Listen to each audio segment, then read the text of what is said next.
Hello guys, welcome back again sa ating YouTube channel, The Action Man. Una sa lahat, mega love shoutout po sa lahat ng mga kakamping at sa mga hindi man mga kakamping. Kung interesado ka sa video ito, patapusin mo na hanggang dulo at huwag nyo nang kalimutan na i-like at i-share ang ating video para malaman naman ng iilan sa ating mga kababayan na nagtutulog-tulugan sa katotohanan. So muli naman nagbabalik ang nag-iisa nyong host na si The Action Man para magbigay ng komentaryo at reaction sa mga mainit ng issue ng bayan. So ito ho mga ka-action, mga kakamping, no, may gusto lang ho ako na i-share sa inyo ang pag-react ni retired General Macanas ho mga ka-action. Tungkol po ito sa Administrasyong Marcos at tungkol sa usaping pistok ho mga ka-action. Kaya pala tutol siya dahil naranasan niya ang nasabing pistok ho mga ka-action. At kung ano ang mga hindi pagtupad ng nasabing pistok ng mga anti-government na ating mga kababayan ho mga ka-aksyon. At sinabi niya pa na ang nagpapatakbo sa gobyernong ito hindi si Mr. President Bongbong Marcos, kung hindi daw si First Lady Lisa and then si Martin Romualdez. Yun ang kanyang analysis naman. So ito ho mga ka-aksyon, no? Panoorin at pakinggan na ho natin ang nasabi niyang statement. Sir, bago ko ipasa ang bola sa ating partner na si partner Admar Vilando. Sir, gaano kahalaga yung moral ascendancy sa isang leader sa pamahalaan para magpatuloy po sa kanyang pamamahala sa bayan? Nako, it speaks of everything, yung leadership, moral ascendancy. Kasi ang basic ng leadership is set the example. Ganun lang yun. Ako, naging commander ako from platoon leader up sa pinakamataas, naging general. Simple lang, kung ano ang gagawin ko, dapat gawin din ng follower ko. Eh, yung ginagawa ng Pangulo ngayon, napakahinang Pangulo. Anong nangyari? Binombang Marawi. Nagkalindol sa Mindanao. Nasaan siya? Tahimik. Wala siya, hindi siya nagpakita. Anong klaseng leader yan? So, ang dami pa. Ang nasusunod kasi yan, ito ang problema. Ang nagpapatakbo ng gobyerno, walang iba kundi ang First Lady at saka si Speaker of the House. Hindi naman binutuhan, not a single vote ang nakuha ni First Lady. Siya yung perception ito ng taong bayan, kasama ko. Ang First Lady ang nagpapatakbo ng bansa. Anong ascendancy ng presidente na yan? Useless. General, mayong gabi, si Admar po ito.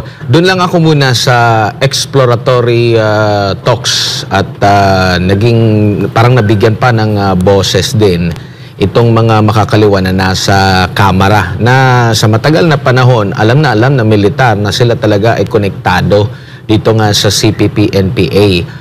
NDF, kayo po bilang isang sundalo, nabanggit nyo kanina, naging commander kayo, naging platoon leader kayo, nakasagupan ninyo mga Muslim rebels, nakasagupan nyo rin itong mga rebelding NPA, teroristang NPA.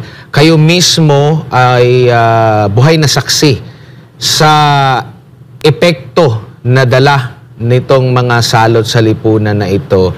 And yet, nandun na tayo, sinasabi nga ng ating militar, ng ating pamalaan, panalo na tayo. Pero bakit pa tayo makikipag-usap sa kanila kung panalo na tayo? $1 million question ngayon, kami na mga men and women in uniform. I cannot speak for those in the active service, dahil bawal silang magsalita. But I know their sentiments. But for us, retired, ang daming tumatawag sa akin, ang daming nagte-text tungkol sa pistoks na yan. Merong tumawag sa akin, yung 3 beses siyang inambos ng mga NPA. So, ibig sabihin, 3 beses siyang namatay, ang dami niyang sugat. Umiiyak sa akin, sir, ayoko yung pistoks na yan, ganito. So, one of the mortal sin, tama ba yun? Mortal sin bang tawag yun? Mortal sin ng gobyernong ito, yung stocks with the communist. Nahulog sila sa kumunoy ng mga CPP and PNDF. Yung nahulog sila sa belief na magkakaroon na ng final peace settlement, magkakaroon na ng pirmahan, magsusurrender ang NPA Kunuhay. Kailan, what happens nung napirmahan na yung Oslo document, November 23, exploratory talks, believing na magsusurrender ang NPA. After 1 week, November 28, mayroon ng press release ang CPP, NDF, naglatag ng 5 impossible demands. What are these demands? Suspension of military operations, i-abolish ang NTF-ELCAC, i-repeal ang anti-terror law, tanggalin ang terrorist tag ng CPP-NPA, tapos palayain ang more than 800 communist prisoners, convicted criminals. These are impossible demands. Kaya dito mo makikita, walang sincerity itong mga komunista at nagpapaloko itong Speaker of the House at itong Presidente. Kaya ay nako, abot langit ang galit ko sa gobyernong ito, itong pakipag-pipistoks na naman nila sa kalaban na malapit nang matapos. Ngayon, bubuhayin na naman nila, marami na namang magbubuwis, buhay sundalo, kapgo, mga policemen and women in uniform. Kasi na-establish na rin, General, na nananalo na ang ating pamahalaan. Marami na ang namumulat. Humina na ng husto itong makakaliwang teroristang komunistang ito. Yet, dinidinig pa rin ang kanilang demand. Kumbaga dapat nga yung kondisyon ng ating natatanging gobyerno, yung dapat manaig, pero bakit pa rin parang pinapakinggan yung kanilang kondisyon? Di ba hindi dapat sila ang sumunod? Kasi nandun na tayo sa winning side eh. Nandun, lamang na tayo. Di ba? Okay, ganito yun. May nakausap akong mataas na opisyal ng AFP na active pa rin, hindi ko lang bagitin ang pangalan. Ang nakarating daw na informasyon sa ating Philippine government, leaderless na ang CPP at willing na sila na i-give up ang armed struggle. Yung NPA i-surrender na. Yun ang promise na nakarating. Naniwala ang Philippine government sa promise na yun. Kaya nagkapirmahan sila ng Oslo, yung joint statement, November 23, na ibalik ang usapan with the belief na magsusurrender ang NPA. Doon nagkamali ang ating gobyerno. Dahil never na mag-surrender ang NPA. After 54 years, yung objective nila is still to overthrow itong existing democratic government at palitan ng isang dictator, communist na gobyerno at sila ang mamuno. Ang peace ng mga communist is for this government to be toppled down at ang mamuno mismo, yan ang CPP-NPA. Ang peace para sa communist, mag-surrender ang Armed Forces of the Philippines and PNP. That is peace for them. Baliktad. Tayo naman, ang peace for the NPA to surrender. O, sino ngayon ang mag-surrender? AFP? No way! Ang NPA ayaw mag-surrender. O, anong papupunta ng peace talks na ito? It's a waste of time, waste of government money. Sayang lang ang ginagawa nilang ito. General, nabanggit mo, 2015 ka nang ikay mag-retiro. So, nagretiro ka sa panahon or yung active days mo ay yun yung kasagsagan na nagkaroon tayo sa iba't ibang mga administrasyon, nagkaroon tayo ng peace talks. Sa karanasan nyo po, nung nagkaroon po ng usaping pangkapayapaan sa pagitan ng pamahalaan, kasi sa Duterte time, Duterte administration, may pinlano pero hindi umusad talaga, lalo na yung gusto nila na magkaroon ng power sharing sa ating pamahalaan. During sa time po ninyo, nang naging active kayo, nung nagkaroon po ng peace talks, ano po ang naging resulta nito, sir? Lalo na sa Hanay, sa monitoring ninyo sa Hanay po ng mga makakaliwang grupo. Okay, yung peace talks na yan, maalala ko after yung ouster ni President Marcos Sr., pag-upo ng Cory government, yun na, yung mga peace talks nila, tinyente pa ako noon. Alam nyo, nandun kami sa bundok, nag-ooperate, gutom na ang kalaban dahil habang nandyan ang sundalo sa bundok, hindi makagalaw ang NPA. Yung panahon na halos wala nang makain ng NPA, gutom na. Mako-corner na sa amin, na kukonstrict na namin sila. Dahil sa peace talks, mag-order ang gobyerno for so many governments na nadaanan ko.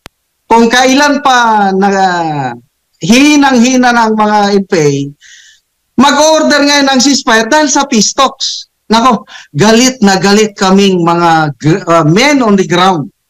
Wala kaming magawa, back to barracks. Pero yung sa personal, mas maganda sana dahil makapagpahinga kami. Kaya lang hindi.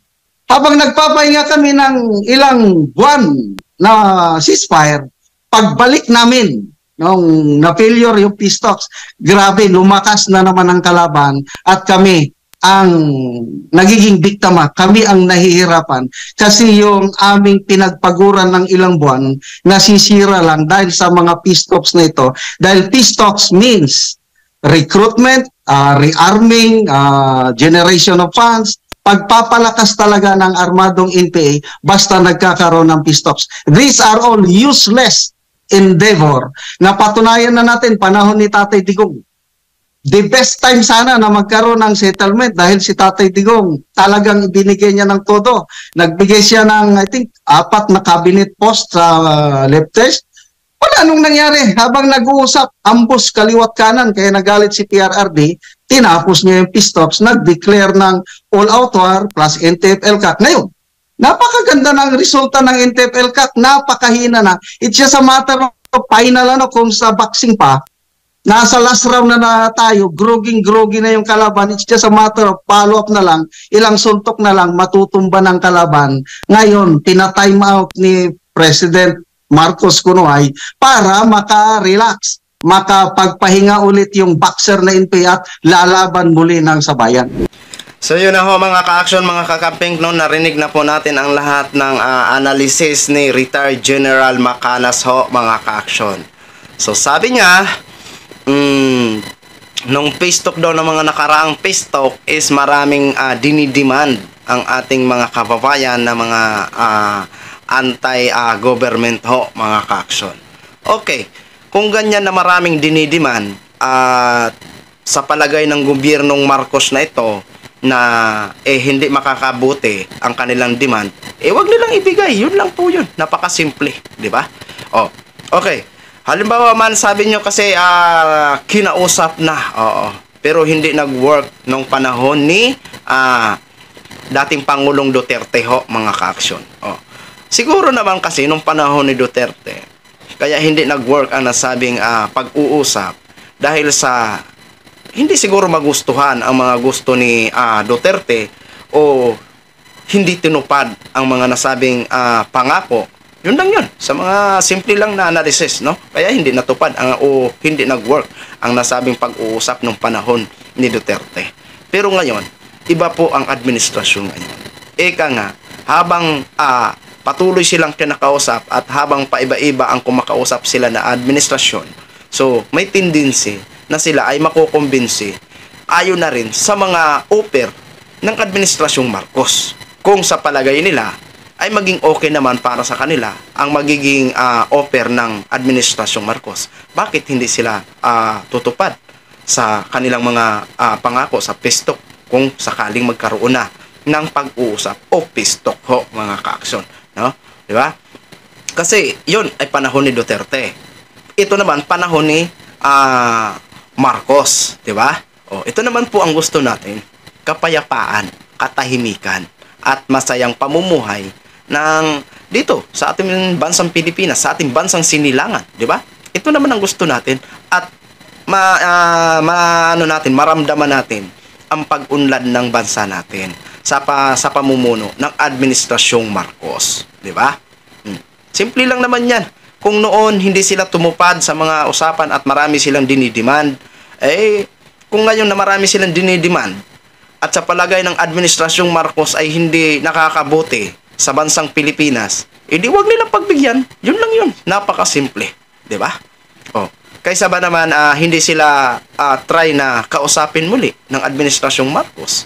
Kaysa ba naman patuloy natin nakikita na nakikipagpatayan sila laban sa ating mga kawani ng gobyerno na may mga baril na mga pulis or militar, di ba? Hindi naman natin gugustuhin yan na kapwa Pilipino ay nagpapatayan, di ba?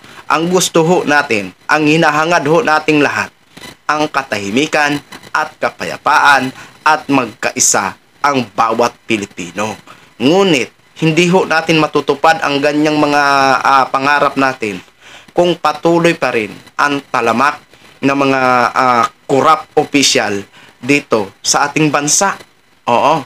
Pero kung mawala na ang mga corrupt official at maglingkod sila sa taong bayan ng tapat, makakamit ho talaga natin ang sinasabing pagkakaisa at masaya at tahimik at mapayapa ang pamumuhay. Di ba? Ganun lang. Wala naman ho tayong hinahangad. Oo, magkaiba tayo ng paninindigan. Magkaiba tayo ng paniniwala. Magkaiba tayo ng sinusuportahan. Pero isa lang ho ang hangad natin sana na magkaroon ng pagkakaisa. Oo. Pero paano ho tayo magkakaisa ng mga ordinaryong Pilipino nga kung may mga bulok na mga opisyal na nakapang-upo? Diba? So yun lang mga ka-action, share ko lang ho sa inyo. Maraming salamat po sa ating mga viewers Luzon, Visayas at Mindanao all over the world. Ako po ang inyong lingkod, si The Action Man. Have a good day, everyone.